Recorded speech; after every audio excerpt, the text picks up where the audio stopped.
Bonjour. Féminicide. Un youtubeur Non, attendez. Vous savez quoi? Un youtubeur expert en séduction condamné à perpétuité pour avoir assassiné son ex-compagne de 80 coups de couteau. Oui.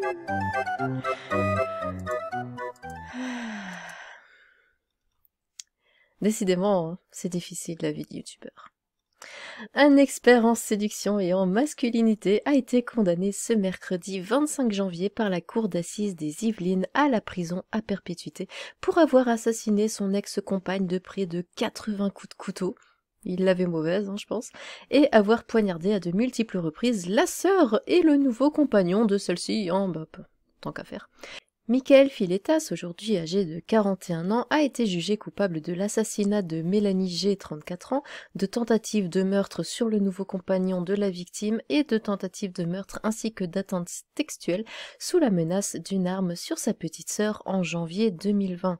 On voulait la peine la plus grave et on l'a eue, a déclaré la mère de la victime, partie civile au procès, en quittant la salle d'audience. Décrivant un crime sauvage dont la préméditation ne faisait aucun doute, l'avocate générale avait requis dans la matinée la prison à perpétuité assortie d'une période de sûreté de 22 ans. Lors de sa plaidoirie, l'avocate de la défense, maître Guillaume Gombard, avait appelé la cour à ne pas retenir la préméditation sans succès. Maître Frédéric Roussel, conseil des parents et des deux sœurs de Mélanie G, a salué auprès de l'AFP une peine juste, adaptée et proportionnelle à la gravité des faits. Dans le box assis bien droit, emmitouflé dans un anorak noir, Michael Filetas n'a pas réagi à l'énoncé du verdict. En janvier 2020, il s'était introduit en pleine nuit au domicile de son ex-compagne obsédée, selon ses dires, par l'idée de savoir si elle fréquentait un autre homme. Il lui avait asséné près de 80 coups de couteau. Le décès de Mélanie G avait été constaté sur place peu après l'arrivée des secours. Sur sa chaîne YouTube, une vidéo intitulée « Comment dézinguer une... » Professeur de Zumba, l'accusé animait une chaîne YouTube comptant près de 1000 vidéos dans lesquelles il se proclamait virtuose de la séduction, spécialité de la masculinité et vilipendait la castration des hommes par leurs compagnes.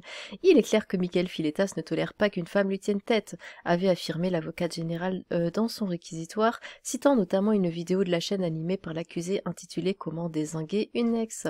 Alors, voici le fameux. Plus de vidéos hein, forcément depuis 2 ans. 2080 abonnés, hein, tout de même. Parlons bouquin, les 5 regrets d'une personne en fin de vie. Cours de psychologie féminine. Bon, pourquoi se faire chier avec la psychologie, hein, on chope un couteau et puis...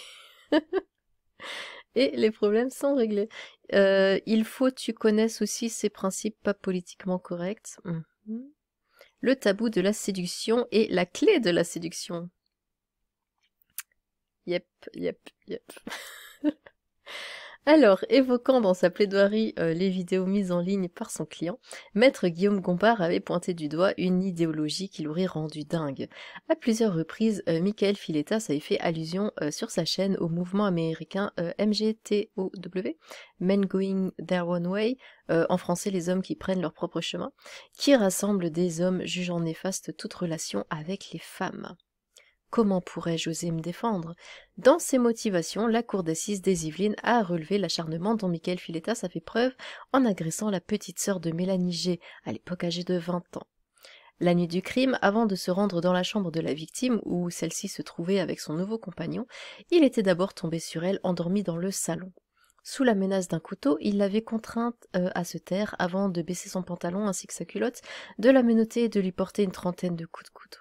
Mon Dieu. Je me suis effondrée. Quand je reprends connaissance, j'entends les cris de ma sœur en train d'agoniser. Elle hurle de douleur, a raconté la semaine dernière à la barre la jeune femme de 23 ans. Lundi après-midi, l'accusé avait invoqué son droit au silence tout au long de son interrogatoire. Ce silence traduisait une très très grosse honte, avait-il expliqué en fin d'audience. Qu'est-ce qu'il y a à défendre? Comment pourrais-je oser me défendre? Avait-il ajouté. Michael Filetas avait été condamné en 2015 à une peine de prison avec sursis pour des violences sur une ancienne compagne. Eh bien, qu'est-ce qu'il y a à défendre? Comment pourrais-je me défendre? Mais le con fait quand même appel. Voilà, assassinat de Mélanie à Aigueville, Michael Filetas compte faire appel, hein, tout de même, parce que, bon, pourquoi pas.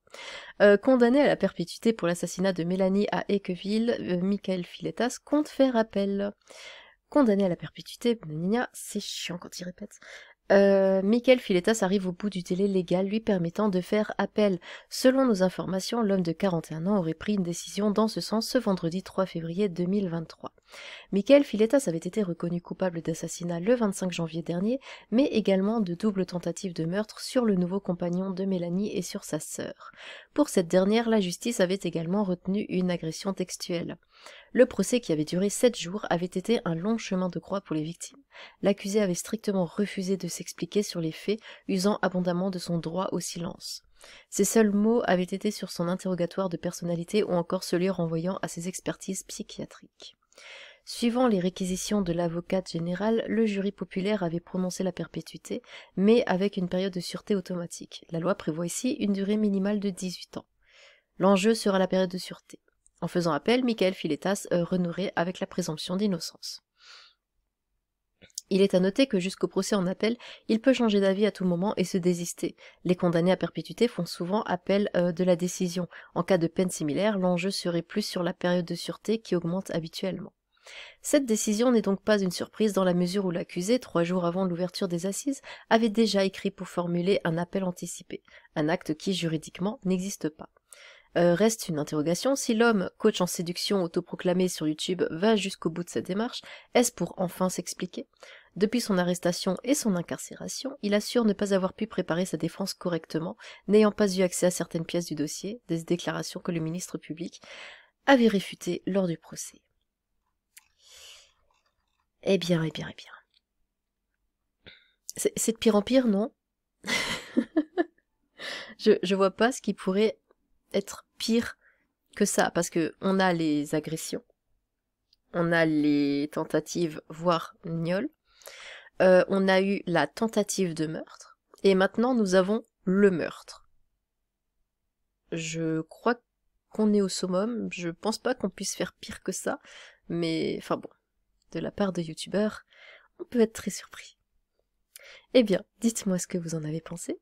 Sur ce,